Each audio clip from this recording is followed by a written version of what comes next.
जय श्री राम मित्रों।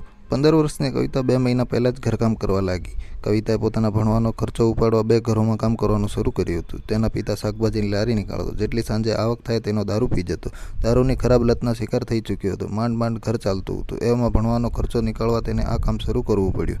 તેને ભણવું હતું, આવી જિંદગી નથી જીવવી। દોસ્તો, વિડીયોને લાઇક કરો, ચેનલને સબસ્ક્રાઈબ કરવાનું ના ભૂલતા। ભૂખ્યા પેટે જોયેલા સપના તેને ઊંઘવા ના દેતા અને તે સપના તે ભણીને જ પૂરા કરી શકશે તેવું તેને માની લીધું હતું।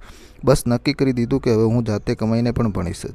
જ્યારે તે એક મોટા શેઠના ઘરમાં કામ કરવા જતી તો પહેલા દિવસથી ઘર માલિક તેની આગળ પાછળ ફરતો હતો। ક્યારેક તેની સ્કૂલનું પૂછતો, ક્યારેક એની મા વિશે પૂછતો, ક્યારેક તેના ઘર વિશે પૂછતો, ક્યારેક કહેતો કે કંઈ પણ વસ્તુની જરૂર હોય તો મને કહેજે, પણ જે લેખામાં તે કહેતો તે કવિતા માટે હેરાન કરે એવો હતો।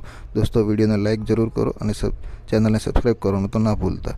જાણે હવસની ગંધ તેની વાતોમાં આવતી હોય એવું લાગતું। કવિતાએ ઘણીવાર શેઠાણીને કહ્યું પણ તે હસીમાં નીકાળી દેતી। પણ એક રોજ તો હદ જ થઈ ગઈ। શેઠાણી પોતાની પિયર ગયેલી।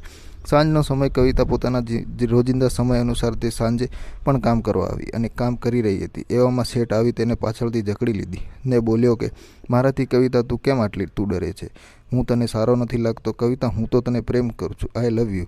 મને તારી શેઠાણી જરાય પસંદ નથી, મને તો તું પસંદ છે। પોતાને માંડ છોડાવીને કવિતા ભાગી। અડધું કામ પણ બાકી હતું। રસ્તામાં જતાં વિચારી રહી હતી કે હવે શેઠાણી આવશે એટલે જ કામ પર જઈશ ને શેઠાણીને બધું જ કહી દઈશ। સવારે શેઠાણી આવી ગયા। શેઠાણીને જતાં પહેલાં જ શેઠની બધી જ હરકત કહી દીધું, પણ ઉલટાનો શેઠાણીનો ગુસ્સો તેના પર જ ફૂટ્યો।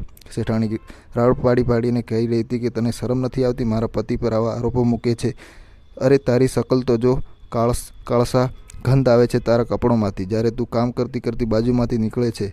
છીનાર, તારી ઓકાત શું છે? તું મારા પતિ વિશે કહે છે? મારો પતિ તને આઈ લવ યુ કહી રહ્યો હતો? થૂ, તારી હાલત જોઈ છે અરીસામાં? નીકળી જા મારા ઘરથી, કાલથી કામ પર આવવાની જરૂર નથી। કવિતા નીકળી ગઈ પોતાના કામના વગર પૈસા લીધે। રસ્તામાં વિચારી રહી હતી કે શેઠ કાગડો છે તો શેઠાણી પણ ક્યાં ઓછી છે? હા, શું બચી ગઈ ના? હાશકારા સાથે નવું ઘર શોધવા લાગી।